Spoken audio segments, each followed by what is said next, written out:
Berarti selama ini kita salah.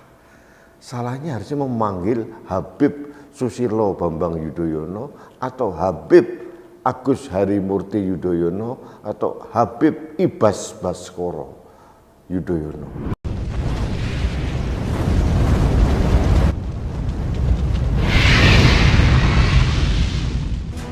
Jadi beliau ini masih punya darah keturunan Rasulullah. Yang saya baca, saya lihat, saya dengar dari video ungkapan seorang pemimpin pondok pesantren di daerah Jawa Tengah yang mengatakan bahwa SBY otomatis termasuk anaknya putra mahkota AHY adalah turunan dari Mojopahit sampai dirunut terus ditarik lagi ke atas, berarti SBY AHY ini sejatinya adalah turunan Nabi Muhammad SAW. Saya tertawa. Ini mungkin bagi saya merupakan lawakan atau dagelan paling lucu di tahun ini menurut saya.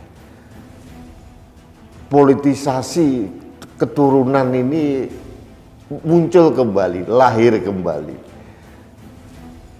Jadi SBY keturunan Nabi Muhammad. Berarti selama ini kita salah. Salahnya harusnya memanggil Habib Susilo Bambang Yudhoyono atau Habib Agus Harimurti Yudhoyono atau Habib Ibas Baskoro Yudhoyono. Mungkin begitu kali. Salah kita. Sahabat Indonesia, lucu sebetulnya. Saya akhirnya teringat klaim dari kelompok-kelompok yang sudah terpapar dengan virus kadronisme, intinya kelompok bumi datar, Budat itu yang mengatakan Candi Borobudur itu adalah peninggalan Nabi Sulaiman. Katanya begitu.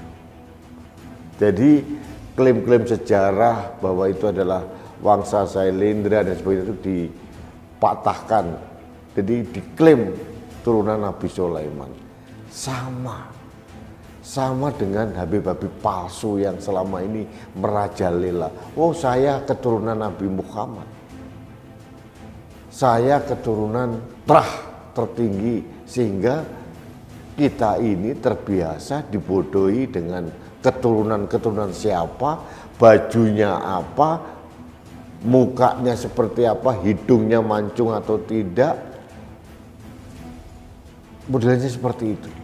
Dan ini kan memalukan. Nanti mungkin sebentar lagi ada klaim Ketua Umum Partai Golkar, oh saya keturunan Nabi Musa. Ada lagi, oh saya keturunan Nabi Isa. Klaim-klaim seperti ini, politisasi keturunan dari nabi-nabi. Untuk apa? Kebanggaannya apa sebetulnya?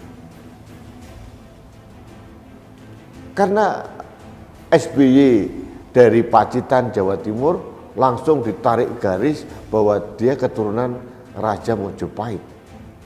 Jangan-jangan karena saya Jawa Timur juga, mungkin saya keponakan dari Gajah Mada, mungkin loh ya. Mungkin bapak saya dulu, kakek nenek saya sampai ke atas itu mungkin keponakan dekat Gajah Mada, mungkin. Sahabat Indonesia, menjelang tahun politik tahun 2024, perilaku para politisi yang ngebet dengan kekuasaan itu aneh-aneh. Personal brandingnya aneh-aneh.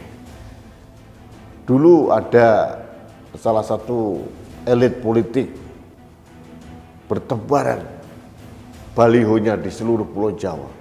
Ternyata tidak hanya satu, banyak ketua umum partai bertebaran. Ada lagi yang menyebut dirinya Mbak, ada yang bilang Mas, ada yang Paman. Aneh-aneh. Itulah perilaku politik. Sahabat Indonesia, Kadang-kadang para politisi ini tidak sadar bahwa mereka ini dimanfaatkan juga oleh orang-orang atau tokoh-tokoh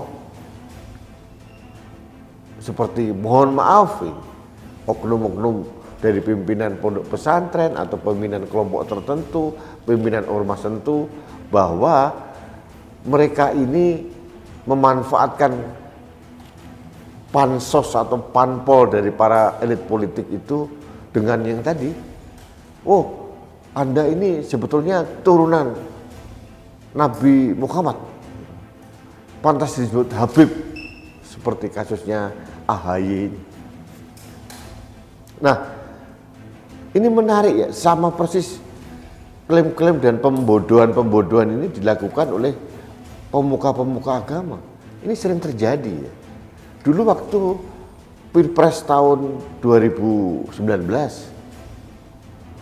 Prabowo pernah diprank juga sama ustadz terkenal. Saya mimpi lebih dari 2 kali 3 kali bahwa Bapak akan menjadi pemimpin negeri ini. Prank. Saya mempunyai wangsit, Bapak akan menjadi presiden. Sampai Prabowo-nya kayak mau menangis gitu. Nah, para elit politik ini nggak kapok-kapok ya.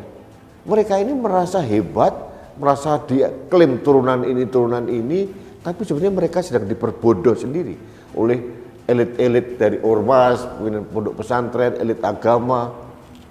Diperbodoh kalian, disesatkan, dijorokin atau dijerumuskan ke dalam jurang penistaan. Jokowi tampil menjadi pemimpin tidak perlu ayah saya siapa, ibu saya siapa. Soeharto sama, Soekarno sama. Tokoh-tokoh ini tampil karena kapasitas dan kapabilitas dirinya, bukan karena dia turunan siapa, anak siapa.